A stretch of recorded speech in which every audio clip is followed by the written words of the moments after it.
جب کوئی پکارنے والا مجھے پکارتا ہے تو میں اس کی دعا قبول کرتا ہوں، تو ان کو چاہیے کہ میرے حکموں کو مانیں اور مجھ پر ایمان لائیں تاکہ نیک رستہ پائیں۔ سورۃ البقرہ۔ بسم اللہ الرحمن الرحیم۔ اللہ کے نام سے شروع جو نہایت مہربان رحمت والا ہے۔ السلام علیکم ورحمۃ اللہ وبرکاتہ۔ اس ویڈیو میں آپ دوستوں کے سامنے سنن ابی داؤد کی حدیث نمبر 3314 سے منت پوری ہونے کے لیے ایک دعا پیش کی جا رہی ہے۔ اس ویڈیو میں دعا اور اس کا ترجمہ پیش کرنے کے ساتھ ساتھ حدیث اور اس میں بیان کیا گیا واقعہ بھی بیان کیا جائے گا۔ ویڈیو میں آگے بڑھنے سے پہلے نئے آنے والے دوستوں سے گزارش ہے کہ ہمارے چینل کو ضرور سبسکرائب کریں اور آنے والی ویڈیو سے باخبر رہنے کے لیے بیل آئیکن پریس کریں۔ شکریہ۔ دعا۔ اللہم اوفی عنی نذری۔ ترجمہ سماعت کرنے سے پہلے روانی سے ایک مرتبہ دعا پڑھتے ہیں۔ اللہم اوفی عنی نذری۔ ترجمہ: اے اللہ میری منت کو مجھ سے پورا کروا دے۔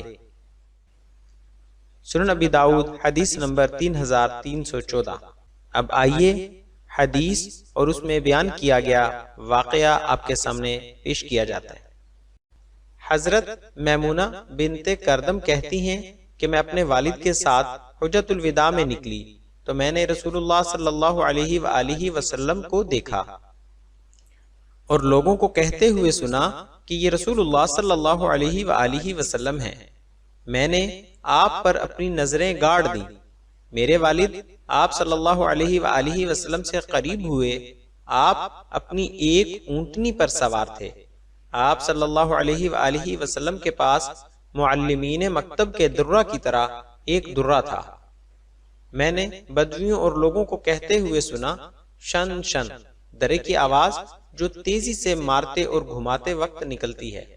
تو میرے والد آپ صلی اللہ علیہ وآلہ وسلم سے قریب ہو گئے اور جا کر آپ کے قدم پکڑ لیے۔ آپ صلی اللہ علیہ وآلہ وسلم کی رسالت کا اعتراف و اقرار کیا۔ آپ کھڑے ہو گئے اور ان کی باتیں آپ نے توجہ سے سنی۔ پھر انہوں نے کہا، اللہ کے رسول، میں نے نظر مانی ہے کہ اگر میرے یہاں لڑکا پیدا ہوگا تو میں بوانا کی دشوار گزار پہاڑیوں میں بہت سی بکریوں کی قربانی کروں گا۔ راوی کہتے ہیں میں یہی جانتا ہوں کہ انہوں نے 50 بکریاں کہیں۔ آپ صلی اللہ علیہ وآلہ وسلم نے پوچھا، کیا وہاں کوئی بت بھی ہے؟ انہوں نے کہا نہیں۔ تو آپ صلی اللہ علیہ وآلہ وسلم نے فرمایا، تم نے اللہ کے لیے جو نظر مانی ہے اسے پوری کرو۔ انہوں نے بکریاں اکٹھا کیں اور انہیں ذبح کرنے لگے۔ ان میں سے ایک بکری بدک کر بھاگ گئی تو وہ اسے ڈھونڈنے لگے اور کہہ رہے تھے، اے اللہ میری نظر پوری کر دے۔ پھر وہ اسے پا گئے تو ذبح کیا۔ آخر میں آپ دوستوں سے گزارش ہے کہ ہماری حوصلہ افزائی کے لیے ہماری ویڈیوز کو لائک اور شیئر ضرور کریں اور اپنی قیمتی رائے کمنٹس میں ضرور ظاہر کریں۔ شکریہ، جزاک اللہ خیرہ۔